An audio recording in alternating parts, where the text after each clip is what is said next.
Oke, untuk benar-benar memahami kisah Jamie Osuna dan beberapa peristiwa kejahatannya, Anda harus memahami bagaimana ia bisa tertangkap dan didakwa atas pembunuhan lainnya. Ada seorang wanita yang menjadi korban Jamie jauh sebelum dia membunuh Yvette Peña di tahun 2011.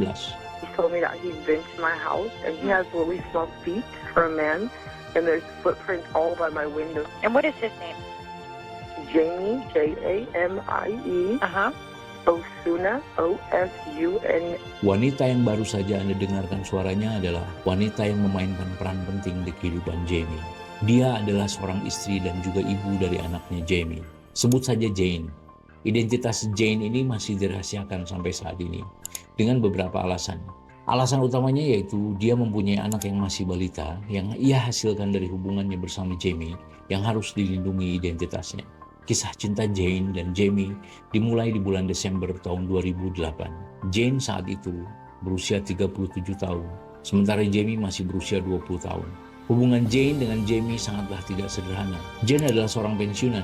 Dia sebelumnya bekerja sebagai perawat psikolog penjara yang tidak mempunyai catatan kriminal, sementara Jamie adalah seorang pengangguran berstatus bebas bersyarat, lulusan SMP dan masih belum cukup umur untuk minum alkohol secara ilegal. Si Jane dan si Jamie, mereka dipertemukan di sebuah pesta ulang tahun, tepat di sebuah rumah yang luas milik Jane, di pemukiman perumahan kelas menengah. Jane adalah seorang ibu tunggal, yang dikenal sebagai seorang ibu yang cantik dan keren.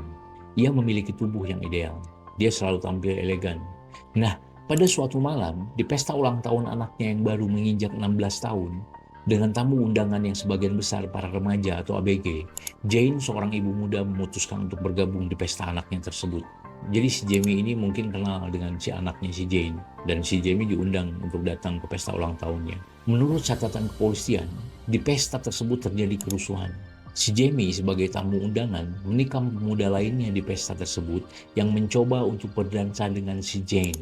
There's alcohol there. I was dancing with a young man and my nephew didn't like it.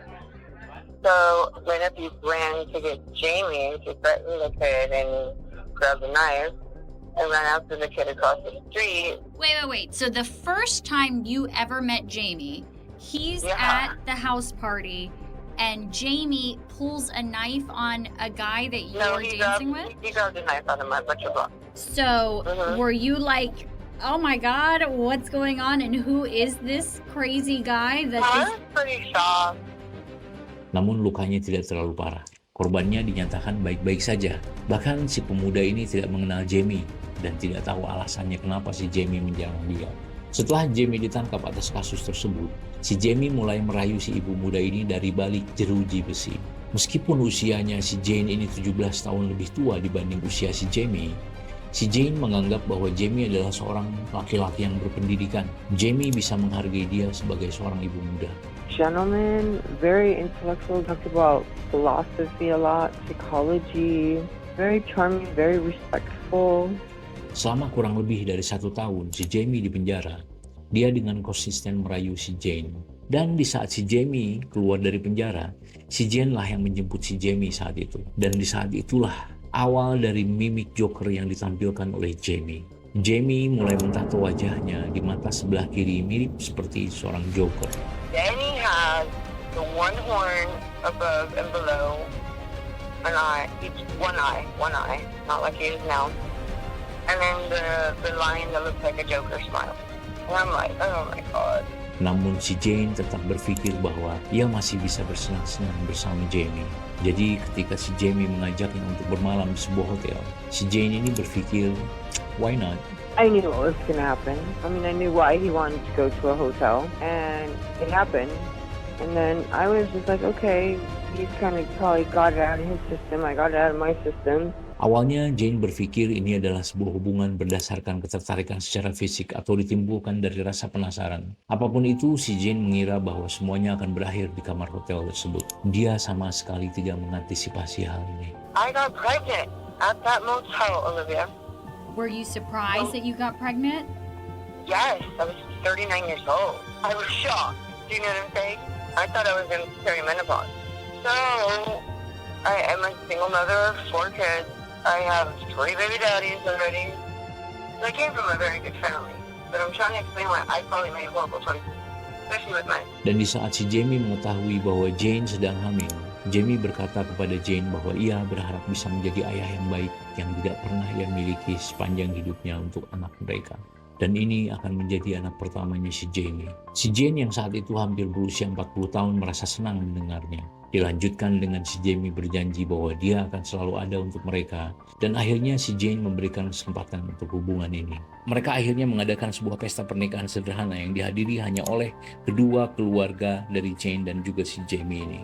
I had a really rough pregnancy. I was bedridden most of it. I mean, I handled the bills, of course, but everything else, he was like Mr. Monk.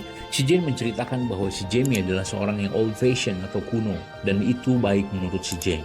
Sebelum si Jane melahirkan, mereka mengalami masa-masa yang indah dan menjadi pasangan yang sangat bahagia. Mereka terlihat begitu harmonis dan semuanya terlihat lancar. I think I learned to during my pregnancy. I wouldn't say like a romantic type love, but more like I love that he's caring for me and my family, taking care of us. Mereka menjalani sebuah situasi yang ideal saat itu. Namun, tak lama kemudian, semuanya berubah menjadi buruk. He starts to become very controlling. I know what he's doing. He's trying to control me, but I'm allowing it. Si Jamie yang manis ini berubah dengan cepat menjadi seorang pemarah, menjadi seorang yang posesif, dan Jamie pun menjadi kasar secara fisik maupun mental. Tak lama setelah bayi mereka dilahirkan, pernah di suatu momen mereka mengalami sebuah argumen. Dan di saat mereka bertengkar, si Jamie mengambil abu almarhum ibunya si Jane dan membawanya keluar di malam hari dan Jamie membuangnya begitu saja. Si Jane tidak pernah mendapatkannya kembali. Who steals someone's mother's urn? I knew I took my mother's death hard. Lalu si Jane menelpon polisi di saat perkelahian itu terjadi dan Jamie berakhir di penjara dengan tuduhan kekerasan dalam rumah tangga. Di saat si Jamie dibebaskan, Jane memberikan Jamie kesempatan untuk berubah. Mereka mencoba untuk menjadi sebuah keluarga yang utuh. Namun di saat itu si Jamie mulai menggunakan narkotika jenis meth atau kita kenal sebagai sabu-sabu. Dan Jamie menjadi semakin buas dan beringas. One time he was choking me so bad I busted the picture frame and I sliced his arm. And it hit his artery. He just wrapped it up with duct tape and a black sock and went on his merry way. Now I know better. I should have just run out the house and screamed for help. Nah, kemudian yang jadi korban selanjutnya adalah anak si Jane dari hubungan sebelumnya yang masih berusia 7 tahun. Si Jamie mendorong anak itu sampai terjatuh dari tempat tidur, sembari menatap wajah si Jane dengan kesan menantang. Dan Jane mulai berontak mengancam si Jamie. He knew once he touched one of my children, that was a new way to get under my skin. He didn't realize that it was going to push me over the edge. I grabbed 2 knives from the kitchen. I didn't care who saw me. And my older kids were actually defending him. I told him to get out of my husband's house. He was terrified. Sebuah momen langka di mana reaksi Jane membuat si Jamie ketakutan. Si Jamie tidak mencoba untuk merebut kedua pisau itu dari si Jane. Ia malahan bertingkah seperti anak kecil yang ketakutan dengan langsung melarikan diri dan menghubungi neneknya untuk menjemputnya. Dan beberapa hari kemudian, si Jamie mencoba kembali ke rumah si Jane. Namun si Jane menelpon polisi, yang pada akhirnya si Jamie ditangkap karena pelanggaran pembebasan bersyarat dan dia juga ditangkap atas penyalahgunaan narkotika. Untuk beberapa bulan Jane merasa aman, sampai tiba di bulan Oktober, tepat di perayaan hari Halloween. Si Jamie kembali dibebaskan, namun dengan kondisi mukanya dipenuhi dengan tato mirip badut agar terlihat seperti Joker. Di beberapa hari awal pembebasannya, dia terlihat bersosialisasi dengan lingkungannya. Dia terlihat baik, dia terlihat mulai normal menjalani kehidupannya. Namun tidak seperti orang-orang di sekitarnya. Tato Joker yang melekat di wajahnya dengan kepribadiannya yang lebih buas dan menjadi sadis. Si Jamie ini mulai menghantui Jane di malam hari. Sheriff's Office. Hi, I called maybe like 3 or 4 hours ago regarding my estranged husband breaking a restraining order. Okay. I was just wondering if anyone was on their way or Yes, ma'am. It looks like your call should be the next call up for service.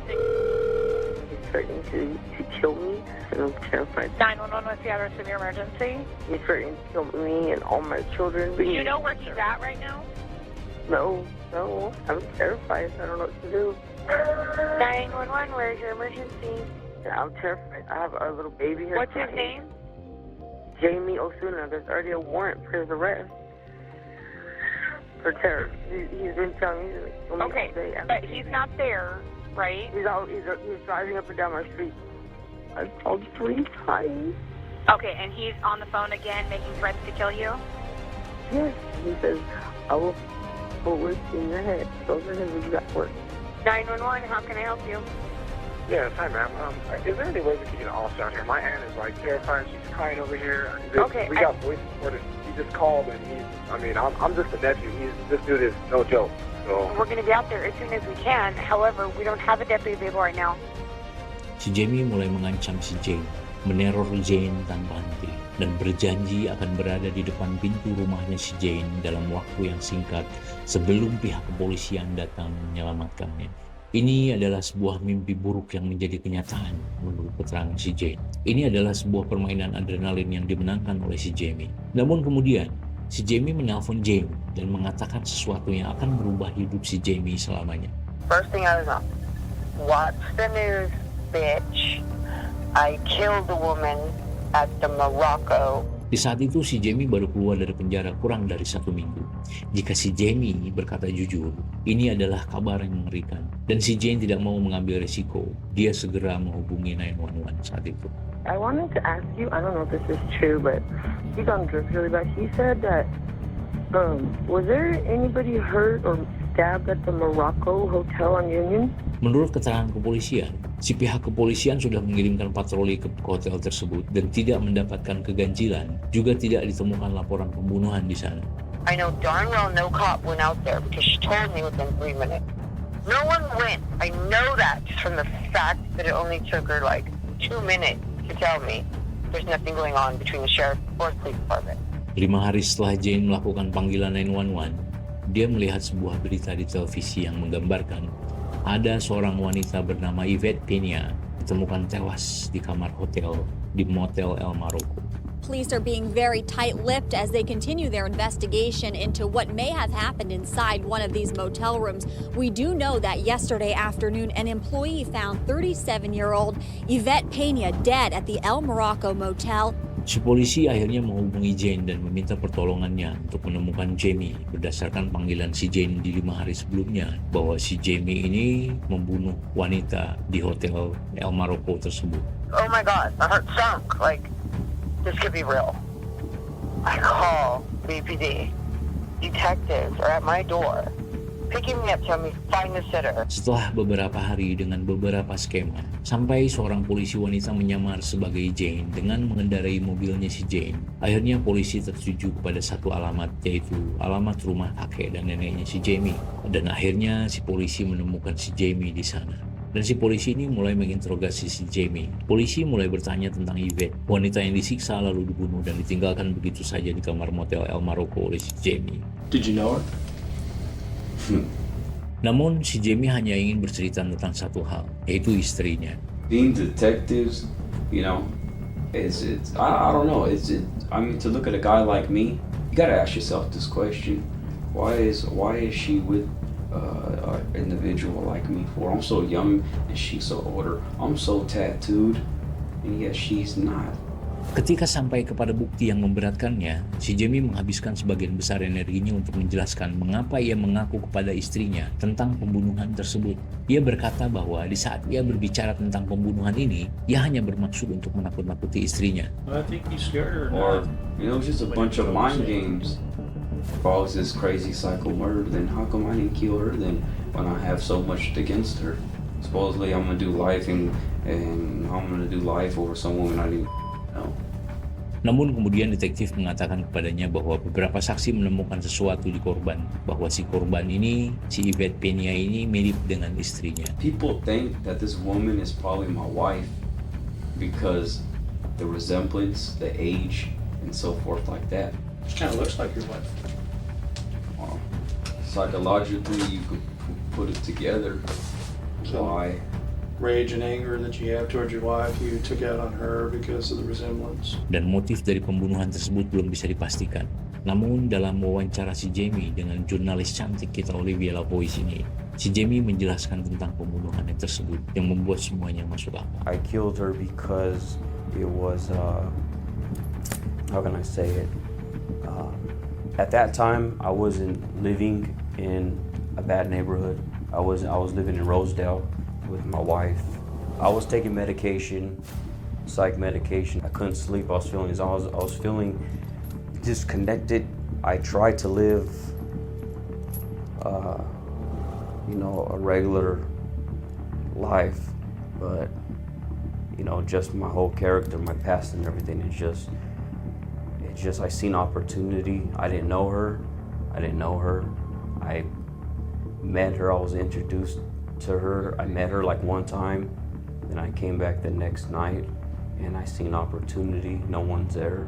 Menjadi misteri mengapa si Jamie tidak mau membunuh istrinya. That's why he's such a mystery. If he just enjoyed killing, why didn't he just kill me? Namun setelah si Jamie ditangkap atas pembunuhan kasus tersebut, si Jamie tidak benar-benar membiarkan si Jane begitu saja. My wife knows that a person like me, I could touch somebody even behind the walls of prison. So people could be touched no matter what. Jamie terus meneror Jane di balik jeruji besi, dan menurut catatan laporan kepolisian, ditemukan bahwa ada ribuan catatan mengenai Jamie melakukan teror terhadap Jane. Selama berbulan-bulan, si Jamie menelpon layanan perlindungan anak, melaporkan bahwa si Jane ini bukanlah ibu yang baik. Bahkan si Jamie mengatakan bahwa si Jane sering menyiksa anak-anaknya. Hal ini bertujuan agar si Jane dijauhkan dari anak-anaknya. Dan tidak hanya itu, si Jamie tetap menelpon Jane dan mengancamnya, dan si Jamie ini berkata bahwa dia akan balas dendam ketika ia dibebaskan. Dan terkadang di saat dia kehabisan waktu teleponnya di penjara, dia menyuruh narapidana lain untuk menelpon Jane atas namanya. Bahkan beberapa kali bahwa si Jamie ini mengirimkan surat ancaman kepada si Jane disertai hadiah yang sangat mengerikan di dalamnya. Bloody letters like pentagrams, talking about my evil, diseased, dead mother. I'm a sister of the devil. Just very devil, all devil worshipping type. Horrible letters. He sent them in blood. He sent me a dead, smashed rat. Tell me about that. Tell me about opening that letter. I thought it was one of those little rosaries they make and all kinds of stuff they make and so I opened it and the rat fell out. Police never explained. I said, how in the world did this get to me? Oh, we'll just collect you for evidence. They You gave were me victim upset witness. Well, I was highly upset. How are the police allowing this? I'll even tell you more how much the police are you gonna sugarcoat? I'm gonna be honest with you. Are you gonna sugarcoat this about the police, about the sheriff's department? Because they did me really horrible with Jamie. Si Jamie tidak hanya mengirimkan surat mengerikan tersebut kepada si Jane saja, ia juga mengirimkannya kepada jaksa penuntut umum yang mengadilinya di persidangan sebelumnya. Namun kemudian hal buruk akhirnya terjadi. Di suatu hari, layanan perlindungan anak ini datang mengunjungi si Jane. Namun ini bukan disebabkan oleh laporan si Jamie. Anaknya Jane yang masih di bawah umur ini, yang masih kecil, bercerita kepada orang-orang di lingkungan tersebut bahwa si Jane telah memukul anaknya tersebut. Pada akhirnya polisi datang untuk menangkap si Jane dengan tuduhan kekerasan terhadap anak di bawah umur. Untuk pertama kali di sepanjang hidupnya, Jane berada di sisi lain di balik jeruji penjara. Meskipun dia tidak lama berada di penjara, ia sempat dipindahkan dari penjara ke pengadilan keluarga untuk menilai kondisi hak asuh anaknya. Nah, di saat pemindahan itulah sesuatu yang mengerikan terjadi. The next bus trip that I took while I was in jail was to go to CPS court. It's in a van, and me and this other Hispanic girl get in last. The people in the cages are already in the cages. You can't really see through them, but I hear a laugh that just really took my spine. Jamie is one of the people in the back cages. And he tells the girl, he says, do it now and you'll get the drugs. She starts beating me in the back of my neck and I start yelling. The officers don't even pull over. Jamie's egging her on, screaming, yeah, do it, do it. Didn't hear any of that. And then when they finally pulled over, because I'm screaming even louder than the whole van, then they finally say, well, just don't cry, suck it up, don't let him see you cry, just get back in. I'm like, no, my safety is at risk. I'm not getting back in there. You guys are pretending like it didn't happen. So I'm working in prison, I know what's going on. They didn't hear chains, they didn't hear me screaming. I know they did. Namun sampai saat ini, keterangan Jane belum terkonfirmasi kebenarannya. Kemudian selama beberapa hari setelah penangkapan Jane, si Jamie pernah tertangkap atas secari kertas dengan catatan di sakunya yang rencananya akan diberikan kepada narapidana lain. Di kertas itu tertulis nomor selnya si Jane, dan Jamie menambahkan catatan bahwa ada harga untuk kepala si Jane. Dan beberapa bulan kemudian, akhirnya si Jane dibebaskan dan dia mendapatkan kembali hak asuh untuk anak dari si Jamie ini. Namun ayah dari anak lainnya yang masih di bawah umur telah diberikan hak asuh tepat di saat Jane ditangkap. Di saat itu Jane mulai merasa mentalnya telah terganggu. Dia merasa hidupnya sudah tidak tenang semenjak dia bertemu dengan si Jamie, dan dia secara rutin menghadiri konseling, juga mulai menemui terapis untuk pemulihan mentalnya. Dia mengatakan bahwa di saat dia mulai bisa menghadapi rasa traumanya, dia mampu mendapatkan kehidupannya kembali, dan bayangan tentang si Jamie ini perlahan-lahan mulai memudar. He'd always say, "You're never gonna win," and I used to tell him, "No, you're never gonna win," because I did pick up my life afterwards, and I think that he realized towards the end of his calls that I was doing fine. Mentally, financially, I think he realized he didn't win.